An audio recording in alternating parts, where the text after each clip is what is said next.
इस क्वेश्चन को ध्यान से समझेंगे। कह रहा 2 point like objects of masses 20 gram and 30 gram are fixed at two ends of a rigid massless rod of length 10 centimetre. हमारे पास एक रिजिड रॉड है जिसका लेंथ 10 सेंटीमीटर है। This system is suspended vertically from a rigid ceiling using a thin wire attached to its centre of mass. एक हम लोगों ने वायर के हेल्प से इसको हैंग किया है। ये वायर जो दूसरा वाला वायर है हॉरिजॉन्टल, उस पे कहाँ पे कनेक्टेड है? सेंटर ऑफ मास पे। Center of mass as shown in the figure. The resulting torsional pendulum undergoes small oscillation. ये एक टॉर्सनल पेंडुलम बन गया।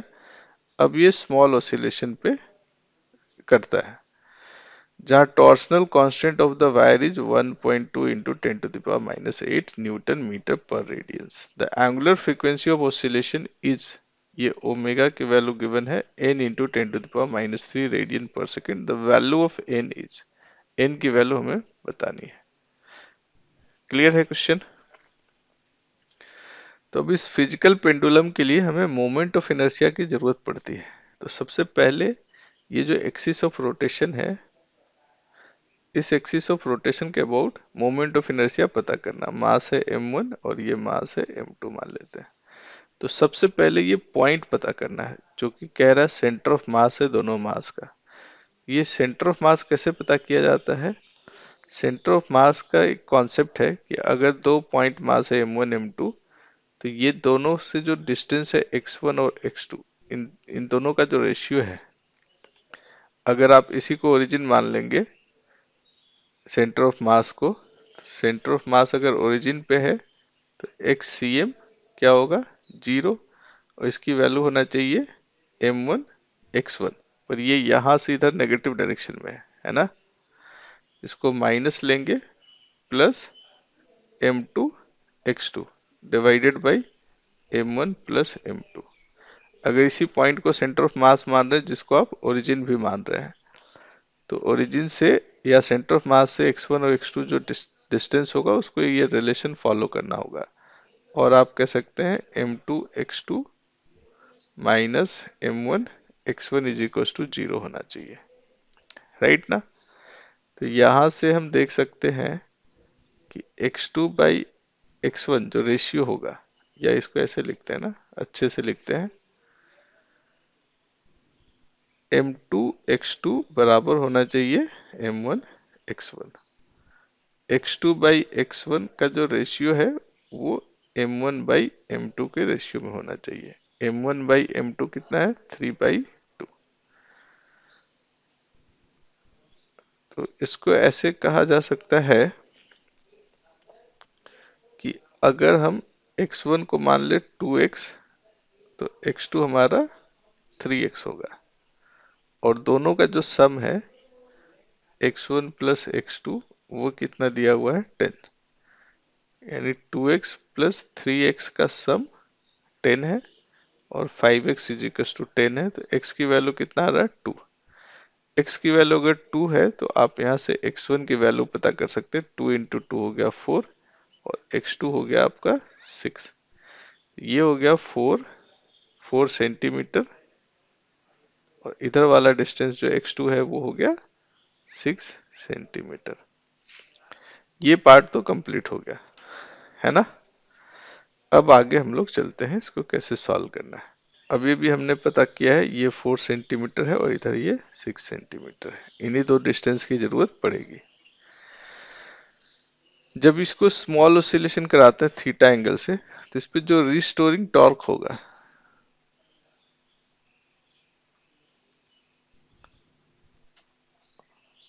टाउ, वो माइनस के थीटा दिया जाएगा। टॉर्सनल पेंडुलम का यही रिलेशन होता है।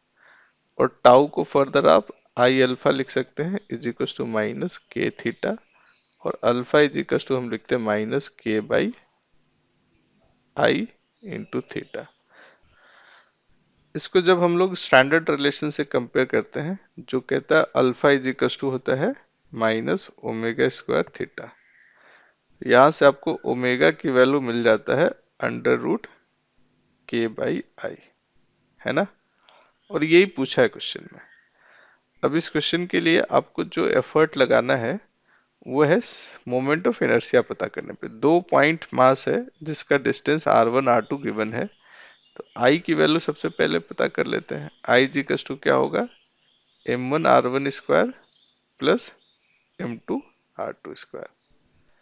m1 कितना गिवन है, 30 ग्राम, इसको केजी में बदल दीजिए। डिस्टेंस है 4 सेंटीमीटर, 4 का स्क्वायर इंटू 10⁻⁻⁴ प्लस m2 के लिए क्या लिखेंगे, m2 के लिए लिखेंगे 20 इंटू 10⁻³ इंटू 6 का स्क्वायर इंटू 10⁻⁴। ये मीटर स्क्वायर में चेंज हो गया।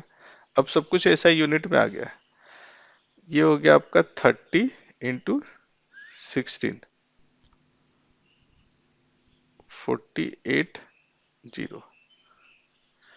इंटू 10⁻⁷ प्लस ये हो गया 36 इंटू 2,